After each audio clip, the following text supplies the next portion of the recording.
Well, I have to say that I'm not old enough to see Kaufman when he was still alive, and I was also born in the wrong place, of course, Switzerland.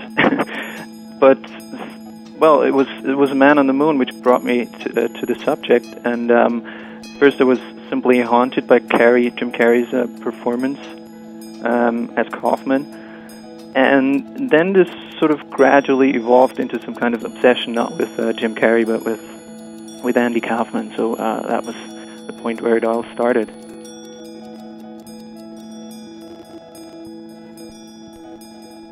In the end, it's become a tired cliche in a way, but still, I think that you can, in terms of cultural theory, it's not a cliche that is meaningless. And in basic terms, I find a formula quite helpful, which was offered by Frank Rich, where he says that the American dream is basically about the belief of that you can find happiness and success by being someone else.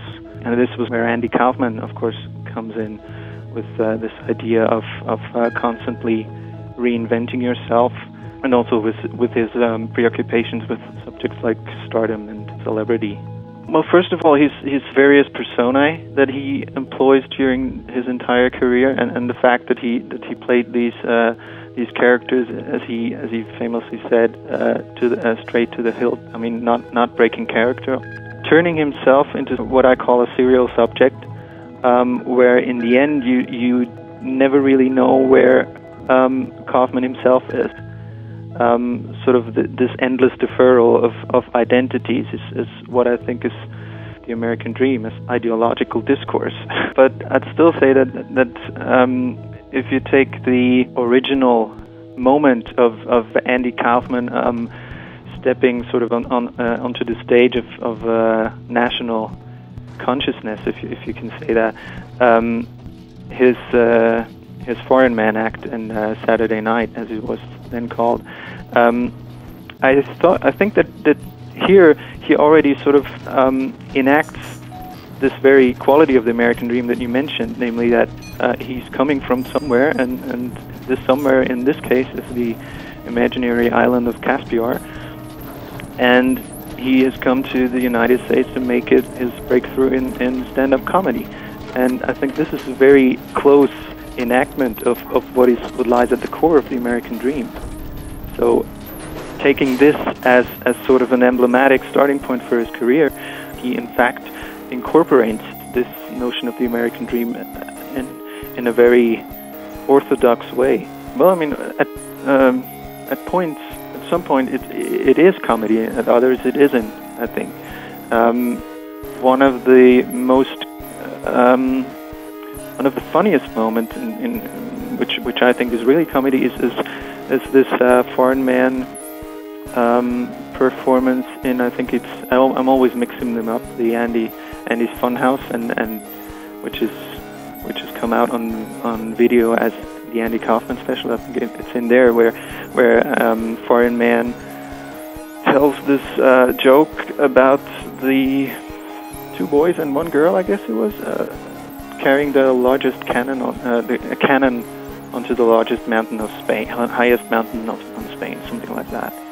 And the very incompetence of a Foreign Man telling this joke is clearly funny. I mean, you can't help but seeing this as pure comedy, even as it isn't really conforming to the structural requirements of a joke.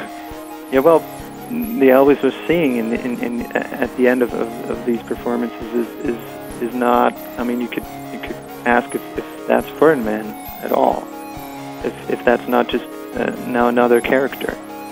I think the point where Foreign Man seeks into this Elvis character is very interesting. But I always saw the Elvis character as different from Foreign Man. And but still, they're both about this very line which separates the successful star from the has-been or the never will be. So Foreign Man in this sense represents a star. I mean, he was arguably the most lovable of Kaufman's characters. So he's definitely to be considered a star, but still a star who constantly fails on the stage of stand-up comedy in terms of comedy. And Elvis, of course, is the opposite, the successful star who, precisely because he enacted the American dream so successfully, somehow also started to disintegrate in the whole process, become a star in America, or everyone has the right to pursue his path to success. Well, if you look for performances where death plays a role in any sense, you can in any way you can find a lot in many of Kaufman's performances. And I think it's perfectly appropriate the way you said it, that for some people he's still alive, for others he's alive in our hearts, and then for I guess the large part, people just think it's irrelevant whether he just doesn't play a role. I mean, and his immortality, you could say, is not as monumental as Elvis Presley's immortality. I think one of the most intriguing performances in this respect is found in Kaufman's performance at Carnegie Hall, where you have this very old cowgirl that he welcomes on stage, and he says she was the actress in some obscure kind of a cowboy dance movie. And then he sort of forces this old lady to reenact this entire scene where she actually got, you could say, her 15 minutes of fame on celluloid as a cowgirl.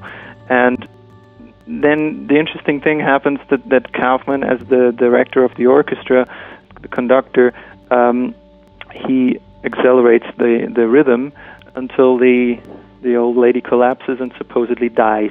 And I find this interesting as a performance because it sort of shows the vicious circle of celebrity and stardom, bringing immortality to you in the image, but then also the old lady dies by repeating that thing which made her famous in the first place. And I think to some extent, Kaufman's entire career is a mirror of this scene. In the end, that which made him famous, namely his constant deferral of his identities, brought him stardom, was what made him famous in the first place, that he was Foreign Man, but that he was also Tony Clifton. This was the very reason that today you don't really know if the death was a hoax. I don't think it was, but I think that's not the point. Hey, look, you got this straight, okay? You're here to service me. Hey, listen, pal. I got enough money to buy you and keep you for a pet. You understand? I don't want anybody being late tomorrow. You're all here to service me, okay? I'll pave this place and turn it into a parking lot. I don't care if your kid has a pet. Mr. Kaufman, wait, can I talk to you just for 1 minute, please? Just 1 minute. I don't care what you do for yourself, but you've not only ruined your career, but you ruined my career too. So what? Who cares? Because of you, everybody doesn't like me either. I think I know why. I think it's because you are really underneath it all. I don't think you're such a bad man. Oh, thank you. I think you're a little shy. What?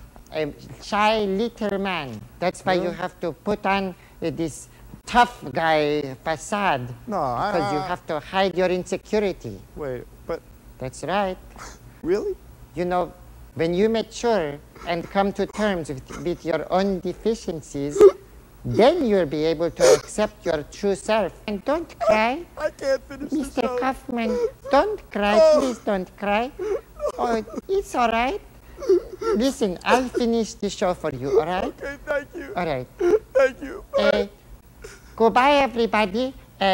Be good, and I love you very much. Okay, bye-bye. Okay, are we off the air? Where is my hamburger? Who wants to wrestle? Come on.